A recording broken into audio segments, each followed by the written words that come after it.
Laurie. Well, my portfolio isn't as special as some of yours. It's got the necessary ingredients and everything.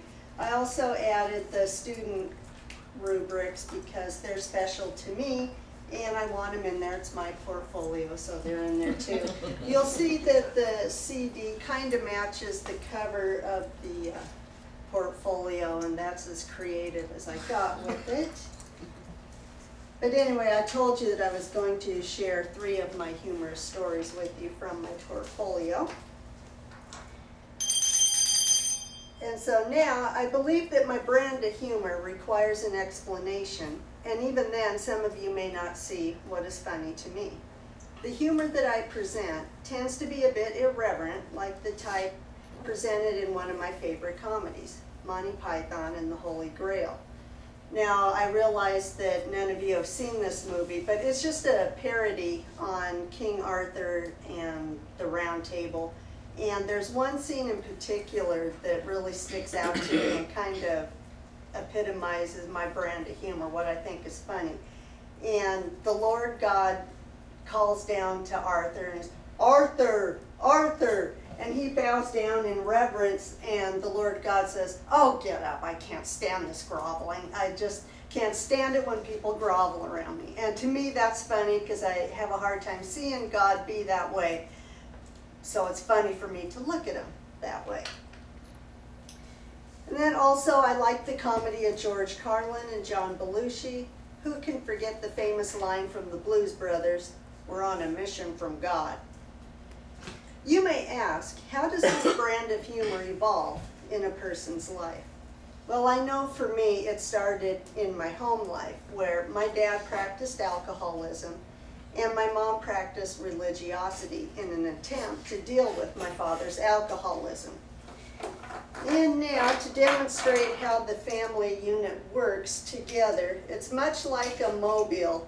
And when one person is out of balance, this ain't the best mobile to demonstrate this, but you see the other pieces move.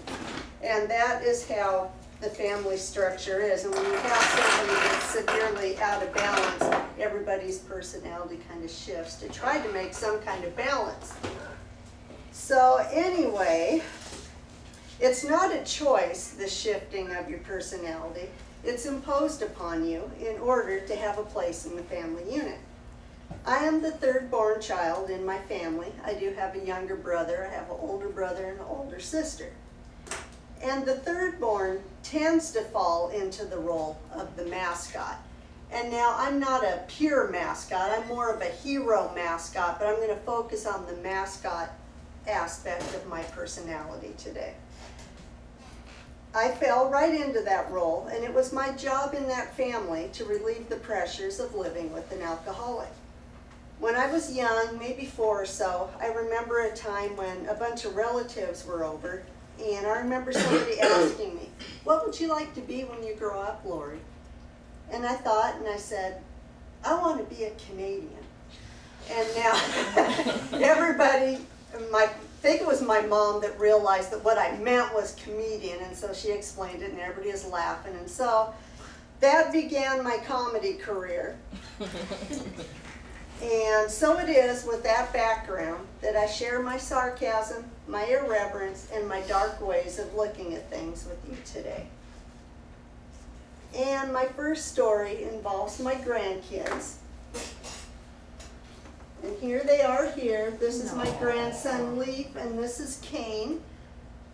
Aren't they cute? Yeah. Well, let me tell you, I kind of think of them as like little human ferrets. They're like all over the place.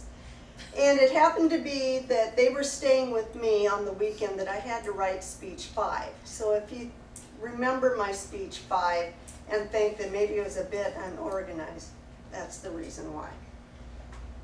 So by Monday morning, the kids were still there. My son Justin had missed his flight in Las Vegas, and so they had to stay another day. And so it's Monday morning, the day of my speech, and I'm anxious for the kids to leave. And we're sitting down to breakfast, and I notice Kane's trying to get in to the chair without pulling it out from the table. And I'm going, Kane, just pull the chair out from the table. And, what are you, helpless? And he goes, yes, Grandma, I am helpless. And so that kind of broke my heart, and I helped him. But anyway, that's my first story. Then my second story has to do with my comical irreverence. For me, I kind of have a love-hate relationship with my education. As I told you early on, this wasn't exactly my choice to be in school at age 52, but here I am.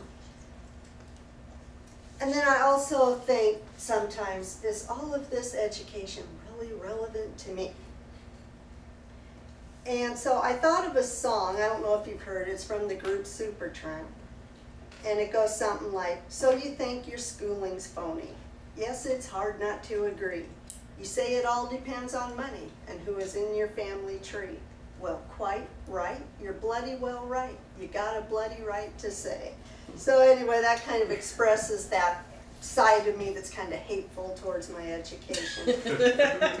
And one day I came home, and it was a Friday, and I had all my books out, and I had this overload of homework to do.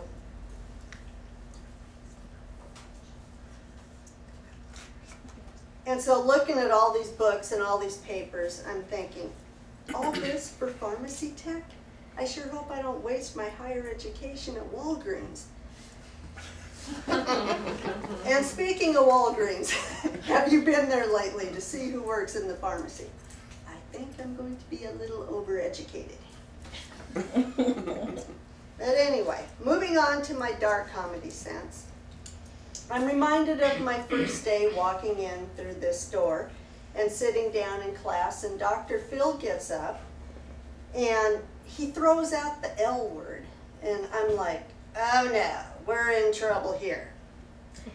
I'm thinking, who does this guy think he is? Sidney Poitier in the movie To Sir with Love? Now, I know none of you people have probably ever seen this movie. This is way before my time even. I don't know why I thought of that, but anyway. It's just that I was thinking what he's meaning by love is like a shaping and molding. And I'm thinking, do I look like a piece of molding clay to any of you? And I'm not too pliable at this age. I'm a little set in my ways. And so I knew we were in trouble. So anyway, I'm back in therapy. I've developed a new fear. I'm afraid my other marble is going to drop. And then my OCD is worse. All the lists in my head are written in outline form, complete with citations. Luckily, there hasn't been any interviews going on in my head now. That would be scary. But anyway, on a more serious note, I do want to thank each and every one of you for being here and helping make this experience as pleasant as it possibly can be. And Amanda, thank you for speech 6. You were very easy to work with. We just got it done, boom, boom, boom. You thought like me and we got her done. We even made it on YouTube. And Dr. Phil, I do want to thank you for loving me. I think in time I will realize all the important lessons that I've learned in this class. But that's going to take time. I'm still just kind of, my brain is fried. So anyway, I hope I haven't shattered anyone's image of myself by sharing my sarcasm, my irreverence, and my darker side.